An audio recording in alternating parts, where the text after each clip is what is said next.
Hello everyone, and a very Merry Christmas to you indeed, because of course today is Christmas Day, in case you haven't already looked at your calendar or opened your presents yet.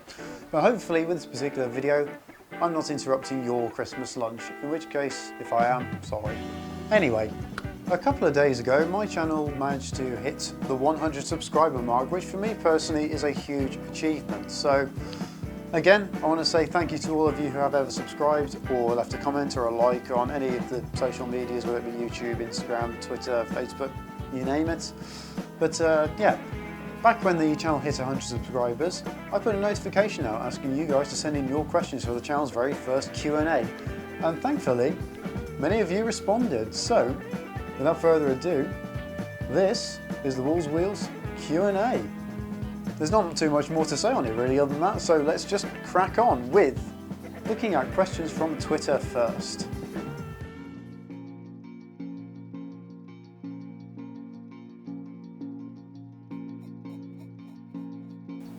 £1,000, you see, is still quite a reasonable budget to have to buy something that's fun yet practical for daily use really. I mean, we've seen from Classics World that they've had a Ford Puma they bought for, I think it was roughly around the sum of about £800. Either way, it was under £1,000, and of course you got Joe Miller with his Fiat Seicento Sporting, which of course was quite a bit under £1,000. Obviously he's done a little bit more to it since, but the base car was under £1,000, and of course you've got the likes of Joseph Lloyd, who bought the 1990s Rover again from Classics World. There's quite a lot of references to him in this particular answer, but that could be still seem to be quite a fun yet usable daily driver. But if I was choosing one, it would have to be probably the Mark 1 Focus, but with the 1.8 litre engine, petrol of course, and in a 3-door configuration, just because I think the styling is absolutely fantastic. The chassis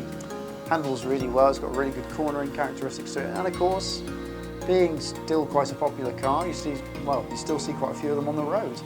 Parts are still easily available for them, and of course, they're massively practical.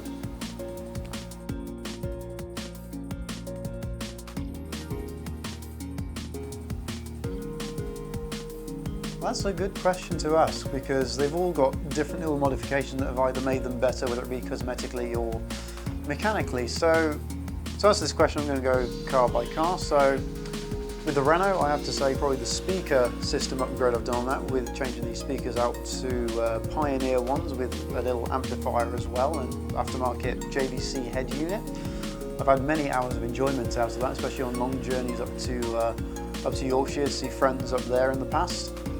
With the Mini, I'd have to say probably the radiator and cooling hoses upgrades that I made to it, because quite simply, it's made the car actually drivable, because you see, you couldn't really drive it that far. Really, most time I could get out of it before you'd have to stop and either refill the radiator or just let it cool down a bit would be really around 45 minutes. So yeah, radiator and hoses on the Mini. As for the Fiat, you've put in your question about the badge halo. Personally, I have to say, yeah, that's probably the coolest one I've done to the Fiat, and it's probably my favourite one as well. My favourite modification overall, though, has to be the Mini's wheels, because I just think they look awesome. And they also add a bit more grip as well.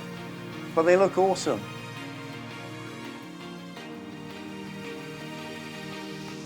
I have to admit, I'm not that familiar with the American car brands models as such. Obviously, I'm aware of the brands, such as Cadillac, Chevrolet, Ford, Lincoln, Buick, Pontiac, you know, all those brands, but I'm not too familiar with the models they produce. However, if I was to go for something fairly sort of normal and mundane to use, if say I lived in the USA, I'd probably have to go for something like the Buick Regal, mainly because over here in the UK it's advertised as the Vauxhall Insignia, and obviously continental Europe it's the Opel Insignia, so I'd probably have to look at something like that, because it's a touch of familiarity to me. So also, you kind of know it a bit more if you're more familiar with it, because it's on your home market. So yeah, I'd have to go for the Buick Regal.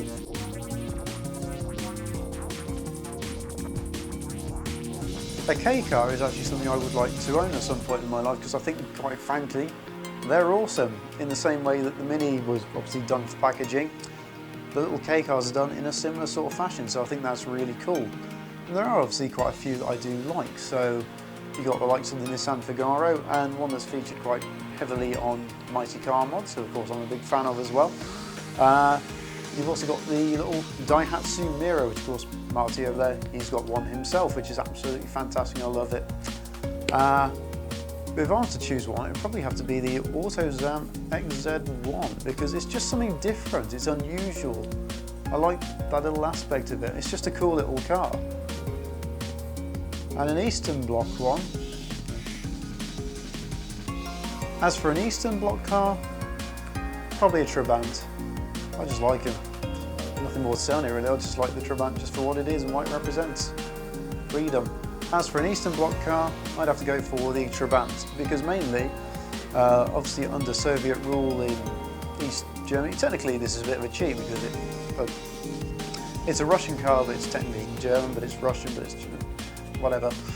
The Trabant is a cool little car because it provided a lot of freedom for people to actually drive around in Eastern Germany, obviously under the occupation of Soviet Russia. So I quite like the Trabant. I like its looks, I like the fact that it's made out of essentially recycled cotton, which is a completely weird material to use for building a car. But yeah, I just like the Trabant just for what it is. Let's move on to the questions from Instagram then.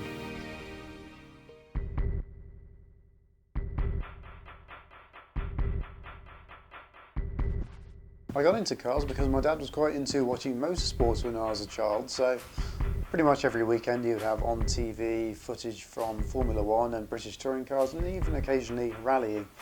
We used to go up and watch the motorsports at our local race circuit, which in my case is Thruxton.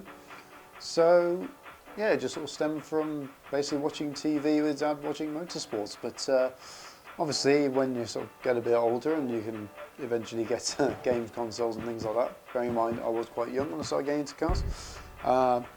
When I got my very first console, which happened to be a PlayStation 2, a lot of the games I had on that were racing games, so really that's how I got into cars.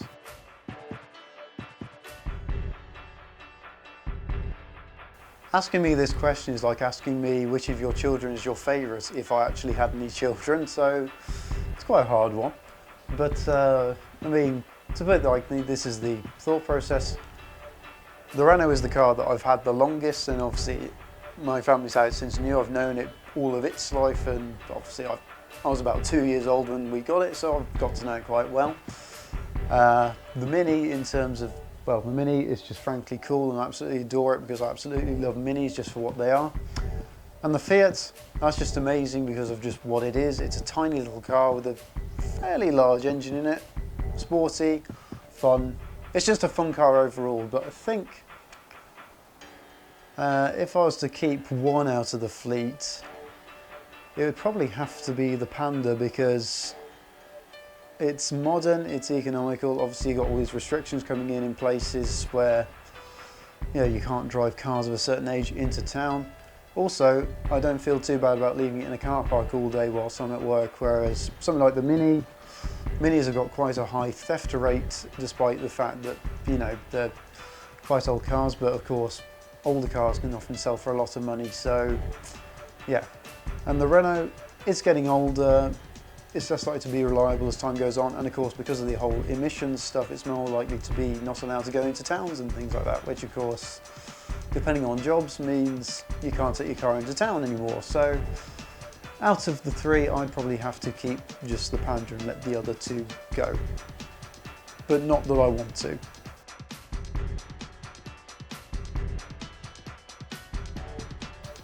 For this question, I've got two answers that basically hold just as high as one another in terms of frustration when working on cars. The first was, of course, trying to fit a tow bar onto the Renault so it could tow in a little trailer and do obviously practical jobs with that. But yeah, you see, the thing was when that arrived, getting a tow bar for a Megane saloon is actually, as it turns out, quite a hard thing to do because, of course, not many saloons are sold. Well, in general really, in the UK at least. I believe in Eastern European countries they were sold in higher numbers. But in the UK at least it's been difficult trying to find a tow bar in the first place, and then when it arrived, after I did manage to find one, the instructions said all holes and all that would be drilled for it. It would be nice and easy to fit in, all you have to do is bolt it in, torque up the nuts and bolts and blah blah blah blah. But unfortunately that didn't happen, no. The tow bar arrived, it was lovely, lovely quality, Umbro Rimorchi brand if anyone's wondering on that. And yeah, unfortunately all the holes in the car that should have been drilled by the factory turned out not to have all been drilled in by the factory, so in the end that had to be drilled, and that was a very frustrating job because at the time I was a bit more inexperienced with working on cars and things like that, so it turned out to be more of a job than it actually was. Bearing in mind this was fitted before I started doing any YouTube videos, so unfortunately no footage of that very frustrating day exists. The other job which I hold as high in frustration was fitting the bypass hose, the little accordion rubber type, to the Mini in a field at IMM in the rain and the wind. Mainly because the car had failed getting to IMM. If you've seen the IMM July Rewind video which I did a couple of months ago, the car failed on the way there with the bypass hose splitting and letting all the coolant out, which obviously is not good. It was a brand new hose which had been fitted literally the week before going, so that was even more disappointing, and of course I didn't have a spare because the old one had been chucked out. So from this day forward I always carry a spare with me, but yeah, that was a fun job. So Chris and I, because Chris was with me on that occasion, we spent, I think it was about an hour and a half getting absolutely soaked and obviously cold in the wet, trying to put on a new hose in a space that basically you haven't got that much room to obviously get your hands in and put it all on.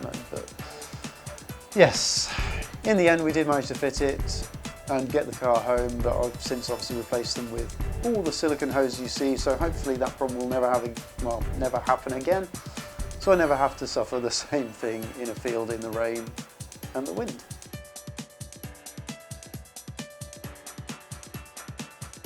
It's quite a good question to ask, this one, but it's one that I can't really answer easily because I sort of do already own my dream car, and in case you haven't already figured, it's that one. You see, the thing is, I do absolutely adore the Mini. I think it's a masterpiece in design, practicality, technology of the time at least, and the fact that it handles extremely well, you know, I absolutely love it. You can't, the thing is with love, you can't really explain it, but I absolutely adore the Mini for what it is. It also makes a great noise, so to answer your question, my dream car to own is the Mini, but if I was to go for one that I don't currently own, I'd probably have to go for a 90s Lancia Delta Integrale, just because they're absolutely fantastic. Love the looks of them, and of course they've obviously got that rallying heritage, which obviously adds to the coolness. Let's move on to the questions from YouTube.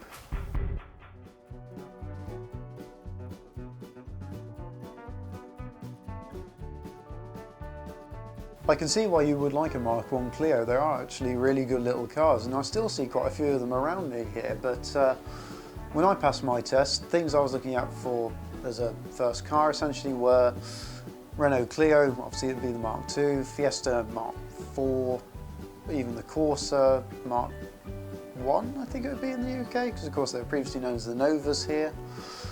But yeah, the reason I got the Megane Saloon as a first car is because, unfortunately, 2 years prior to me passing my test, my dad, who was the main driver of the car back then, he lost his, well, he had eyesight problems essentially, so he was no longer able to drive the car safely and had to really just give up his license so he could no longer drive. So essentially the car was sort of mothballed for a year and left to sit in the garage and be used mainly for going on holidays, because of course it was quite, well, it still is quite a large car with a large boot, practical. You get the picture. Mum's car at the time was just a Fiat Panda as well, which although they are massively practical, as I've obviously discovered a lot more since having a Panda 100 HP, it still wouldn't really have been useful for going, you know, with a lot of stuff in the boot of the car really. So yeah, the Renault was mothballed and left in the garage for a year or two, only being used for holidays and for times when a 5-seater was needed, such as picking me up from school and things like that at the time. And when I eventually came around to learning to drive, the Renault suddenly found a use again, because the view from the parents was, and this is quote unquote, if he crashes it, it won't matter. So thanks for the confidence, Mum and Dad. Anyway, I learned to drive in the Renault, obviously with Mum sat next to me most of the time, because of course she had a license, she could. And yeah, learned to drive in that, and then eventually passed my test in a Lerner Fiesta Mark 7, for anyone wondering, 7.5 even, 8, whatever you want to call it. And then obviously there's a question of, right, well, he's passed his test, is he likely to be insured on a 1.6 saloon? And to put it lightly, the question is usually no. With recommendations Dad was given from other people at work who had kids who had passed their test before me, the sort of general consensus was, don't go for anything that's got more than a 1.4. So obviously to have a 1.6 it was a little bit different, but because the Renault is quite old and it's quite unusual as well, and not many people obviously have heard of the Megane Saloon Mark 1 at least, I managed to find an insurance company that would insure it for a reasonable price. So obviously expensive, because first year insurance is always expensive in the UK. No matter where you live, it's always going to be an absolute bomb.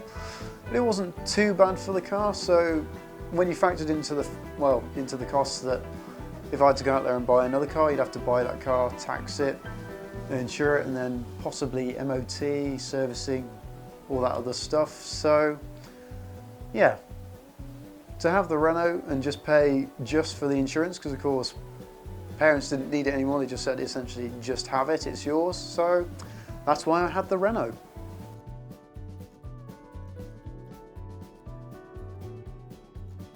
I see there's a lot more cars out there I would love to own at some point. However, unfortunately, space is not something I have a lot of to keep, about 5,000 cars. I've barely got enough room for 3.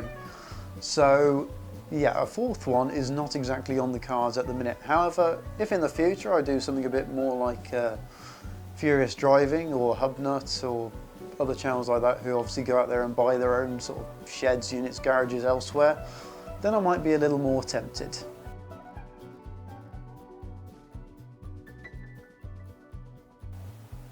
This question sort of ties into the previous question asked by Amber, but if I was looking to buy another car to add to the fleet, let's say realistically, because of course money and things like that, I'd have to say probably would be an MG TF, just because I've never owned a convertible and I'd like to just see what the experience is like. I think they're absolutely cracking little cars as well with that mid-engine layout. So yeah, MG TF. Maybe one day when space and finances allow, I could maybe have a look at something like the Honda E. I think they're absolutely fantastic little cars, and they also look oh so cute and retro, and it's absolutely awesome, and I love it just because it's amazing. But I've also never had obviously an electric car, because the 3 cars you see are the 3 cars I've ever owned basically, so having something that's electric would be different. However, a bit of a slight hint for the future, we do have an electric car featuring on the channel at some point in the near future, so watch this space.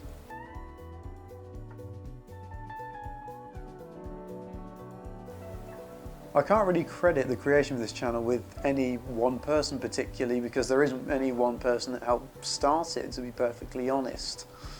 I mean, when I started doing YouTube, I was and still are, quite a large fan of Ian from Hubnut, because the way that his videos were done, he filmed most of them on mobile, at least at that time.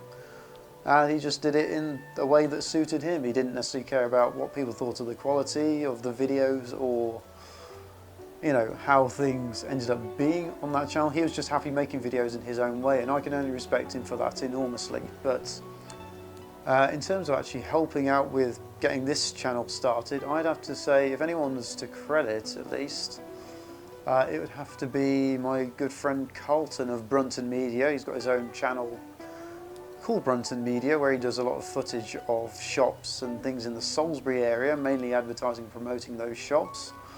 He also does London and going to Europe when borders aren't closed because of a certain coughing virus. But yeah, I'd have to say Carlton was extremely helpful in starting up the channel. The 2 earliest videos on this channel were videos where I went out and essentially did filming just because he said go out there and give it a go, and on the first one he actually came out there and helped me out with filming that. But with that particular style of video of just grabbing a camera and talking to it about anything and everything, I realised that was not something that was necessarily something that I could A, do, and B, wasn't something I was necessarily happy doing. But I did like making videos on cars, which is sort of where the July Rewind series came from. For anyone who hasn't watched my July Rewind series, basically it's me taking footage that I filmed back in 2017, 18, 19, roughly that sort of time period, and put it out now because it had never been put out on YouTube in the past. But I enjoyed making the videos of those, even if I didn't actually put them up at the time. So I decided when I made a channel, I decided I'd do a channel based on cars, and luckily for me at least at the time when I started thinking about making this car-based YouTube channel on the internet, at the time Joe Miller of Miller Corner, he was hosting a thing called the Virtual Car Meet on his channel, which allowed his viewers to film their cars and have it feature on his channel. So what I did was film the Renault in a 2-minute video format and sent it off, and that went out, and Wolves Wheels have sort of grown from there ever since, really.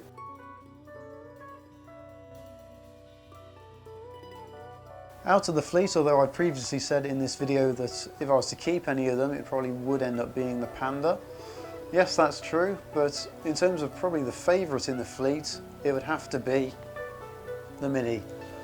I've always wanted one since I was about 12 years old, and so obviously when the opportunity came up to actually buy one, I thought, yeah, I've got to go for this. And obviously since then it has become quite arguably the most modified vehicle on this channel, although it's not that modified really comparatively, compared to other cars, but it's modified in terms of what I've done to a car before. So the Mini is my favourite simply because I've wanted one ever since I was essentially a child. It was a childhood dream that came true, and what can I say, it's been a big part of actually helping make this channel a thing. So the Mini is the favourite. But I do still love the Renault and the Panda enormously as well.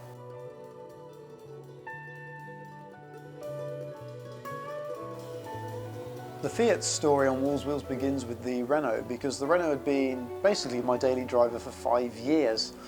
And the thing is, although the Renault had been constantly able to get me around and it was proving to be exceptionally reliable and things like that, more and more problems were starting to pop up, and that would mean it would have to keep sort of having to be repaired every so often, which, although it was reliable, it never let me down. There was only one time in its whole 21 years of life that it hasn't actually gotten me home, and that was basically by choice, because a coil pack had gone, funnily enough, gone right next to a garage where it gets its MOT, so I just thought, I'll let them do it on this occasion. So yeah, it was proving to be endlessly reliable, but more and more problems were popping up because many of the parts on that car, whether it be electronic or mechanical, are still original. They were as they came out of the factory. So in terms of actually what has been changed over the years, it's still largely an original Renault Megane. So although the problems weren't making it unreliable, it was starting to get older, and obviously you start to then question, is it going to be good for daily driver use if I'm having to keep changing components every 2 minutes? The Panda 100 HP was bought obviously to sort of take over the daily duties of the Renault, because the Renault, its reliability was not becoming questionable, but things were going wrong and I needed a reliable daily driver. And the Megane is also a bit unusual, it's a bit quirky being a saloon, because you don't see that many of them around anymore, so I kind of want to sort of preserve it a little bit now. But the Fiat was bought because at the time when the Renault was starting to have a couple of little issues and things like that, my mum had a Fiat Panda 1.2, which, they're absolutely great little cars. I mean, obviously the same size and diameter as the 100 HP and things like that, but the only thing was, I wanted something that was a little bit sportier. So in the end, because the Renault is not really worth a lot in terms of trade-in value, my mum has got a Dacia Sandero which she uses as a daily drive, so she wasn't really using her little Panda anymore. So we decided, when we found the little red 100 HP, that the white Panda would be traded in. We'd use the money from that to go, get a bit off buying the 100 HP. So that's what we did, and that's why the 100 HP was bought, because I wanted a sporty little car that was just as practical as the Panda. It's got 4 doors, well 5 doors technically with the boots, split fold rear seats, climate control, central locking. You can fit roof bars in a roof box and a tow bar. It's massively practical, and it's also got the speed that is also quite useful on occasion as well, because it's just a fun little car to have around. So That's why the Fiat Panda 100 HP was bought. It was familiar, but also slightly different in that it was the sportier version of a car that we as a family already knew quite well, because Mum had her Panda for 11 years at that point. And there it is, those are your questions answered. So thank you very much to everyone who's sent in a question for this video. And once again, thank you all for 100 subscribers. It really does mean a lot to me on this channel. If you have enjoyed watching this Q&A video and want to see potentially more, and obviously if you've enjoyed getting to know me and the cars a little bit more in this Q&A session, let me know down in the comments. Do you want to see more Q&As in the future? Because I'm quite happy to do them in the future. I might even do a live stream in the future, potentially, if there's enough interest for one. But yeah, I think with all questions answered, it's time to wrap up this video. So thank you very much for watching, guys. If you have enjoyed this Q&A video, please remember to consider leaving a like. If you've got any extra questions which you happen to miss the deadline for the Q&A, feel free to ask them down in the comments below, or in fact, if the answers for these videos have raised more questions than actually answered, feel free to sort of ask down in the comments below for any more clarification and things like that. And of course, if you want to see more car-based content, feel free to subscribe, because that's exactly what you're going to get on this channel. Anyway, I think we shall wrap up there. So thank you very much for watching, guys, and I shall see you for mini guides tomorrow. Farewell for now.